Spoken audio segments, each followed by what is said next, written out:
is better now. Okay, good. Okay, well, good morning. It's good night for me, but good morning to you. I am delighted to open the virtual program of the Singapore Actuarial Conference 2023. Thanks for your kind introductory words and to the organizing team of the conference for inviting me. I am Micheline Dionne, President of the International Actuarial Association for 2023.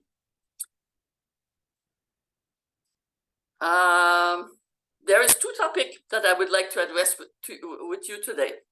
First, I'd like to say a few words about the International Actuarial Association and its role of connecting actuaries from around the world.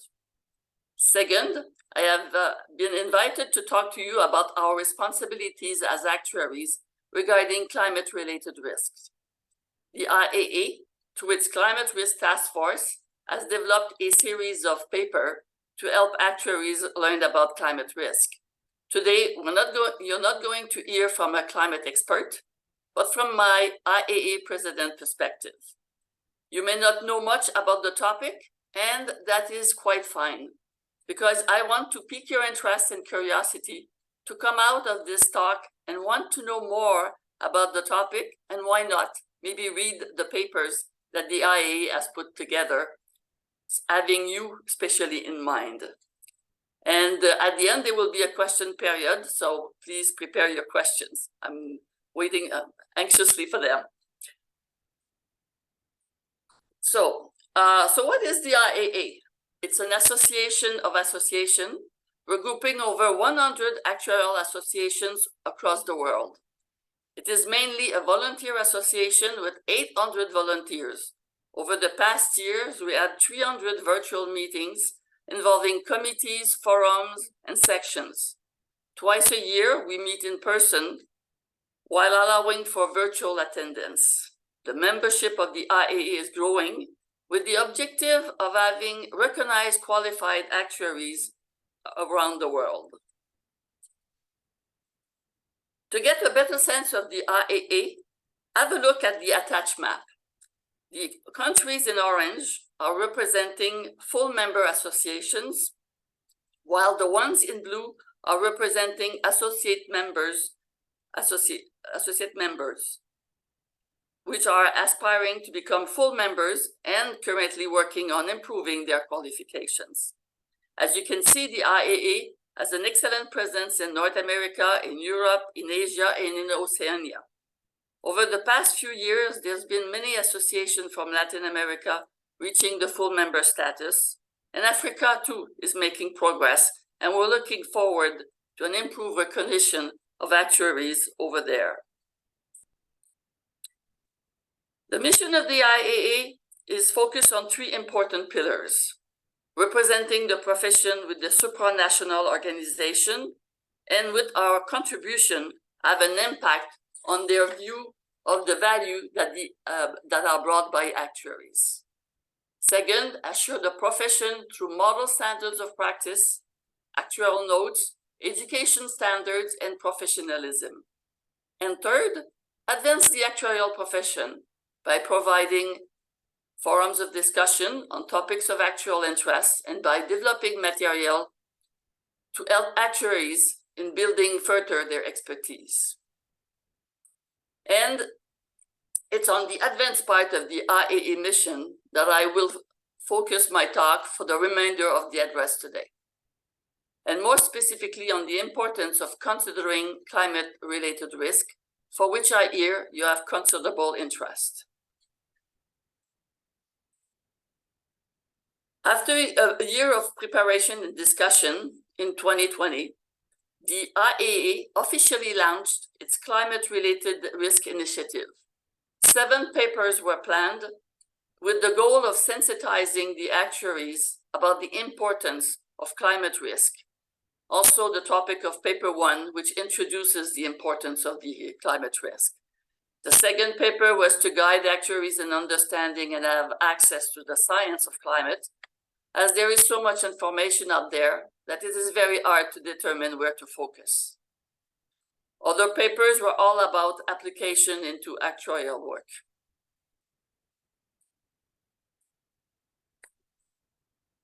The first step in learning about climate-related risk is to learn about the climate language. As the actuarial language, it is full of acronyms.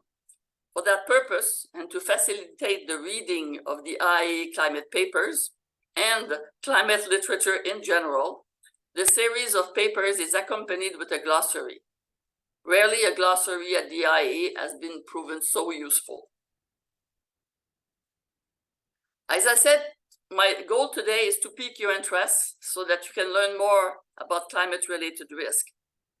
Piquing interest is especially the role of paper 1.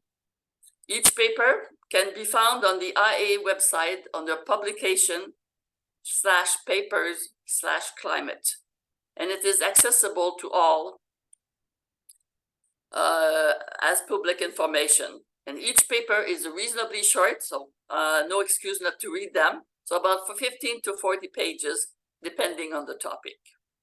And building on each other, and each building on each other, so I recommend that you read in sequence if you can. So why the focus on climate? First, back in 2020, there was already significant concerns about the potential risk. The 5 most likely global risks identified by the World Economic Forum were all environmental, and 3 of them were amongst the top 5 risks in terms of impact. In fact, I would even say 4 out of the 5, as water is very much related to climate risk. Since 2020, climate has become part of any global news report and even more top of mind as ever before. A picture is worth 1,000 words. Here is the famous CO2 concentration graph showing the impact of modern consumption. We can see fluctuations over time, but the recent experience is quite telling. I am showing it here in case there's still some skeptics in the room. Let's now review what these climate risks look like. The first type of risk that comes to mind are the physical risk. These are risks like drought, fire, flooding, raising sea levels, hurricane, tornadoes. Some are acute events like fire and are generally hard to predict, but some regions are more prone to it than others. Some others are chronic risk. Just think about the raising sea level. We can see them raising year after year, having a relatively small impact on many of us. But over the years, islands will disappear and population will be forced to migrate in the end. We can anticipate that the impact will be huge. All of these are physical risk, and that is what people generally think when discussing climate-related risk. As government enterprise change their policies and behavior to face the climate risk challenges, it introduces new risk. The demand will be changing. The change will be benefiting some enterprise and others will disappear. The government will change their policy to adapt, but may also reverse the change when politically rewarding. The period to come will not follow a straight line, nor will every country respond the same or at the same time. This is in itself a big risk as citizen, but also as fiduciary of investment assets. These risks are called transition risk. And lastly, we have the legal risk. Are companies, government doing enough? Are they promising too much? Are they greenwashing? Any of these can result in a legal suit. Everything we do as actuaries will likely be impacted by climate. Investment, whether determining investment assumption or selecting asset, some investment now have more limited potential or will have, and it will depend on their resilience, but also on how they're perceived by the other investors. Regarding life insurance, it may take time for climate to affect life expectancy, but maybe not that much as we have recently seen with pandemic. Climate change will impact our food and water security, will have social impact on as population migrates from less suitable regions to safer ones, and the decreasing quality of the air that we breathe will eventually have its toll on all of us. And if it's already not that already obvious, general insurance will effectively probably be the greatest have the greatest effect, just by looking at the growing numbers of the said natural catastrophes. Once we recognize that climate change and the climate-related risk cannot be ignored, we need to understand the drivers of the anticipated change. We are not meteorologists, but we do not need to be. The actual science is an applied science. What we need is to look at the science to understand the potential future impact. Looking at the science is the object of the second CRTF paper. The Intergovernmental Panel on Climate Change, called the IPCC, is the body that looks at the science and observes change under the UN umbrella. Its work is being reviewed by something like 190 countries. It provides assessment reports, the latest being the AR6, published in 2021. Paper 2 is based on AR5, that was published in 2014. It was the latest available at that time. From the then point of our actual observation, the implied temperature increase was projected in the future using an optimistic, an intermediary, and various range of pessimistic scenarios. In 2021, the range of scenarios was reduced as global temperature kept increasing, making the most optimistic scenario no longer feasible, while the most pessimistic scenarios were dropped. The range reduced, but the overall situation did worsen as efforts were insufficient to control the rise in temperature. The scenario of temperature range are only the basic projections. As actuaries, we now need to get a sense of what happened concretely that will influence the financial market variables, for example. The left side of the graph, you can see a number of physical effects: frequency of perils, agricultural productivity, and a list of decision, energy prices, and a mix of energy used that curb the physical effect more or less effectively. Both will impact macroeconomic variables, GDP growth, unemployment, profit, and at the end, this will impact asset return bond rates. To get there, a number of central banks have worked together with what is referred to as the NGFS scenarios.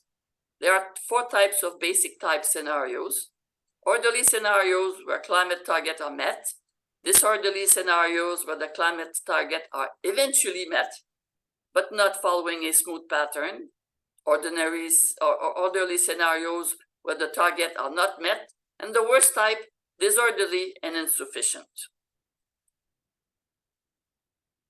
Now, how to apply this scenario to insurance and other financial institutions? In its third related risk paper, the IAA looks at examples of actuarial associations that have already started asking their actuaries to take climate-related risk into consideration. The example taken here in the paper are the directives in Australia, supplemented by examples in other parts of the world. As with any actuarial modeling, the actuary needs to identify the relevant data, make assumptions as to its future evolution, and communicate the result in terms that can be understood. Investment assumptions will be impacted by climate, physical, and transition risk. Some assets are already stranded, meaning their impaired future revenues already have been recognized. Others will see their potential returns impacted in the future.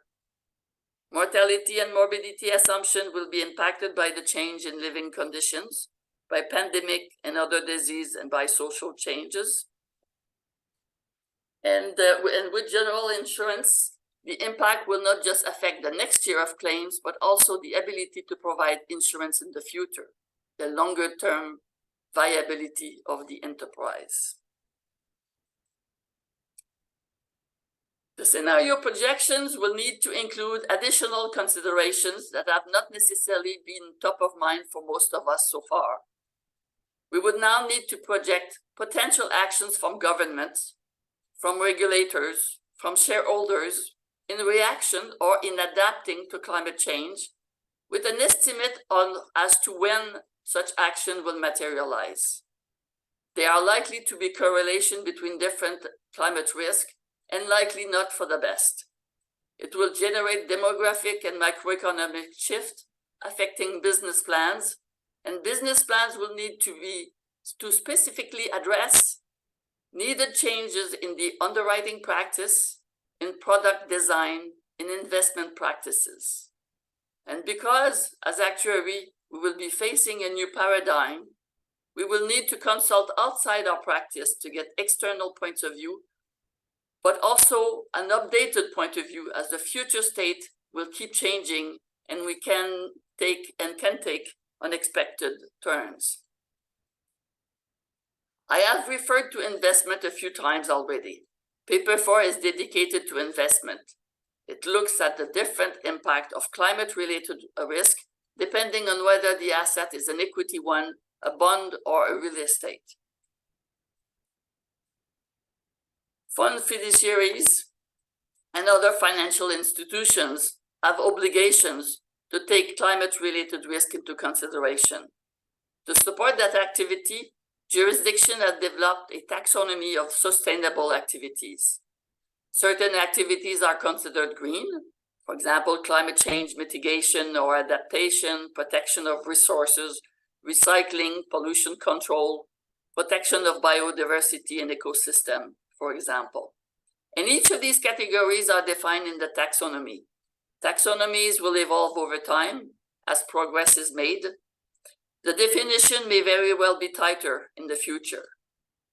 Taxonomies will also vary by region, depending on the availability of resources. So it is a moving target. Examples mentioned in the paper are with the United Nations, China, and the UK.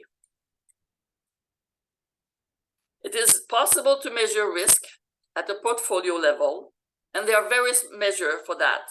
Portfolio percentage alignment to the net zero by 2050, greenhouse gas emission, implied temperature rise from the portfolio, and climate value at risk. Suffice for this address that you know that it exists.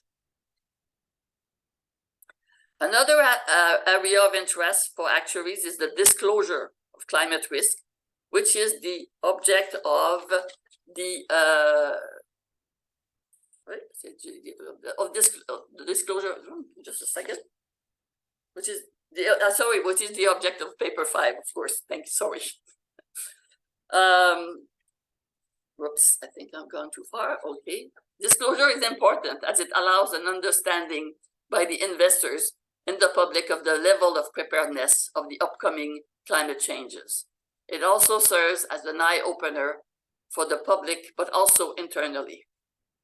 As disclosure is forward-looking and often requires projection, it is something where actuaries can definitively contribute. It requires a plan, including achievement targets in the distant future, but with intermediary checkpoints. The checkpoint help keep disclosure honest, as achievement will be measured along the way.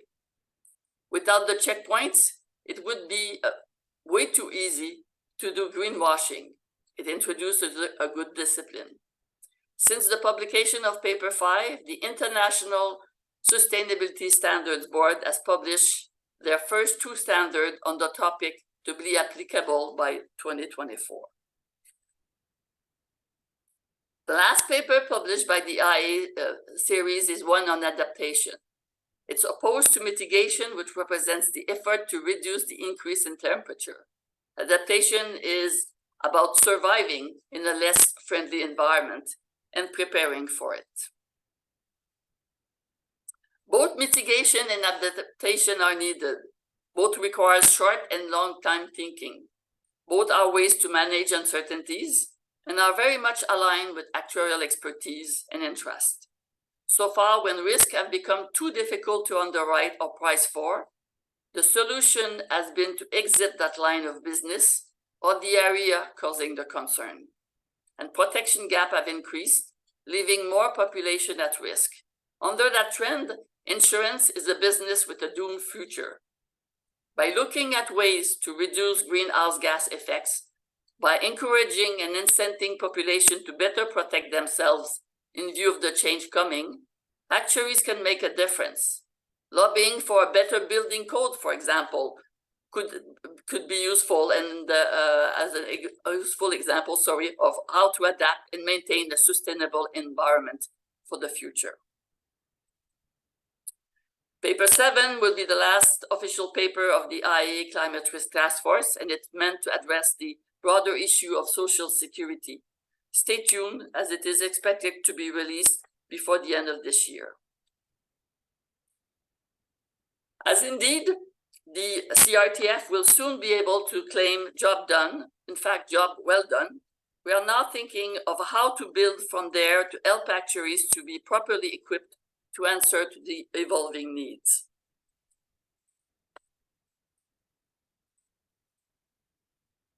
I mentioned earlier the upcoming ISSB standard disclosure standard. Our own standard committee is already working on the type of standard that will be useful to actuaries to perform such disclosure. More discussion is expected at our biannual meeting in 6 weeks. It is anticipated that it will be accompanied by an international actuarial note, also to be discussed in a few weeks. And we will also have a survey of actuarial association and partners to determine the future needs. At our last council meeting in Sydney, we have added 3 new projects to prepare ourselves to face the challenges that are surrounding us. Our first project will be addressing the sustainability development goals, especially regarding how the actuarial profession can help reduce protection gaps and inequalities. A second one will focus on water issues. We have focused so much on fossil fuel so far, and the water-related concerns are being seen as the next global worry, whether not enough water or too much, whether impacting insurance or the value of investment. Many enterprises require water to produce their goods, to transport them, or to keep their employees in good health. With that much going on, we are looking on how we can equip actuaries to contribute to what is expected for the actuarial profession. So the third project is we'll look at how best to prepare future actuaries for the challenges coming our way. Most of the projects that I've talked to you about are both internal and external focused. On the internal front, they are meant to help actuaries broaden their horizon for the benefit of their employers and or contribute to the public good. On the external front, we work with international bodies, and climate is a major source of concern from all of them. We respond to requests for comments on the work they do, and we promote the good work that actuaries do. In closing, I hope that you agree with me that the climate is a major actuarial topic and one that as actuary we cannot avoid. I hope that you will want to learn more and ensure that the risks are taken into consideration. It is still difficult to predict where climate will land, but even if best estimate is still difficult to assess, looking at the impact of scenarios will provide a sense of what is needed to adapt to the future and ideally prevent more and more catastrophes. And now effectively, as you see on the screen, here's the time for questions. Thank you very much. Thank you. I just encourage the audience, please type in your questions, and we will answer accordingly. And I want to share that these papers IAA produced are really wonderful resources professionally. I recall I was looking into the IPCC climate change report, AR6, the physical science basis, because that's the best source of physical science of climate change. It has a few thousand pages and impossible to read. where the IAA produced the summary report on this paper, very nicely summarized the few thousand report into 60 pages summary, condensed summary, with all the information that is most relevant for actuaries. So I will encourage everyone, go and look for those reports if you are interested or your work will be involved in what is talking about today. So we have questions coming up from my colleagues in council. So on the actuaries' involvement in the climate risk, what is the landscape of the involvement across countries and region? And do you see any differences and similarities? And which country or which region is leading ahead in this space? There are different countries leading in different aspects of it. For example, there's lots in the UK asking for actuaries all to get interested in this. There's lots of sensitization that it is important to take this into consideration. In Australia, it's the places where they're basically getting it into the practice. So they're the one that have the most precise things they're asking to actuaries. So it's useful to look at because eventually that's maybe what you're going to be asked to. And also I would say the different countries, depending on the risk they're facing, will have different sensitivities to the different risk. And unfortunately, also maybe some smaller associations, they're so busy with, I don't know, IFRS 17 and a number of things that are happening that unfortunately may not have spent too much time on this. And so it varies a lot across the planet. Yeah, thank you. Yeah, we're hoping Singapore can play a part in this part of the world. Oh, yeah, and indeed, I must say that Singapore has produced, in fact, when we are writing our papers, we're asking for volunteers, and we had a few volunteers from Singapore. So thank you very much for the participation there. Yeah, very happy to. And we wonder, how did you get involved in IAA and what motivates you to commit to those important task forces and also become the president of IAA? What brought me there, very simply, 12 years ago, I was president of the Canadian Institute of Actuaries, and part of my duty was to attend a council meeting because it was the president that was basically voting at council for the IAA. So I get to learn about the IAA. I was there. There were some committees working, and I was curious, so I joined in some committees to get a sense. And then I guess I don't know if because I asked too many questions or what, but eventually I got the vice chair of one of these, and so that's been going on for the last 10 years. And part of that also, at one point, I was involved with the executive committee, and then I guess 2 or 3 years ago, I mean, it's basically this question came in to whether I wanted to try the president role. It's that's a bit intimidating, but honestly very interesting.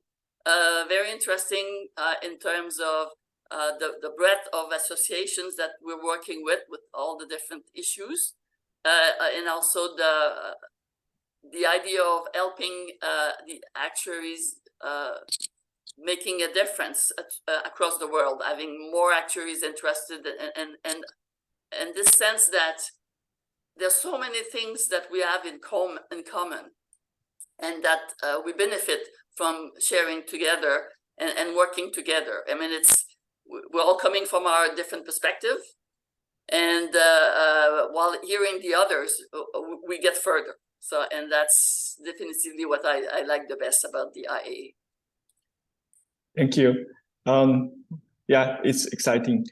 We have one more question coming from Mr. John Maroney. He's the CEO of the GAIP. The question is the IAA engaging with other global groups on climate risk issues? including those in the banking sectors and other parts of the financial sector?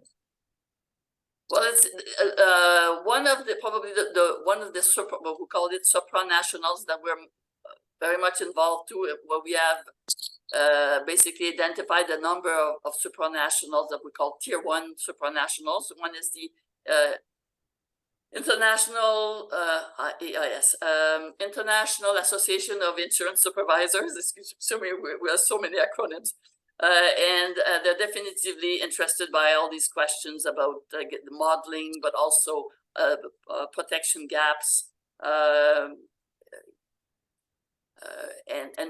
how we reflect that in the statement, and how we train actuaries so that eventually for them it's this knowledge would be very useful if everybody could have access to it. And so that's one. We also having some links with the International Sustainability Standards Board, where we're open to having some projects with them, but we're on their advisory council. And so the question, I'm getting away from the question a bit here. Question was about banking and things like that. No, I would say unless it's a big organization that, for example, the OECD talks about countries' political programs and on the financial side. So yes, it touches that, but not necessarily directly with banks. So we're not linked with bank associations, but there's a number of actuaries that are effectively involved in banking. So I guess we are somewhat doing that in that respect. I'm hoping that I've answered the question. I'm not so sure. Yeah, thank you. And definitely we have actuaries working in banking sectors in Singapore. And I just got a question from my colleague Kay, and she works in the banking sector. She's an actuary. Okay. Yeah. Then she has a question that which area do you think the Actuarial Association can work closely together, and how? Is it through IAA? Wanted to hear your view. Well, that's one of the purpose of the IAA is to get people from different associations working together. And we have different committees, different forums, different purposes. For the forums, it's more about discussions and exchange. Committees is often we're looking at building standards, developing papers for the task forces. So depending on whether you want to get involved or you want more to the discussion, but it's the IAA is both of that, like doing things for actuaries and also this sharing part. And there is a banking, by the way, there's a banking forum, just to know, so that you know. Thank you. Yeah, I think with this in mind, I think thank you very much for your sharing, and definitely for those reports. It's something I think our audience, or including myself, are going to read through them, and I think a lot, very wonderful information are captured. And from Singapore point of view, from the Council of SS position, I think we encourage our members to collaborate with IAA in all the important projects you are working on. We're happy to assist. So with this in mind, I thank you very much. Thank you very much for your presentation inviting today. me. Yeah. Sure. Thank you very much for inviting me, and I hope to see more of people from Singapore, or for people listening in here today, to keep in touch with what's happening with the IAA, and raise your hand when you see that you'd love to give your point of view there, help, or sometimes it's also about learning. So I'm looking forward to meeting some of you in the near future. Thank you very much. And just as a logistic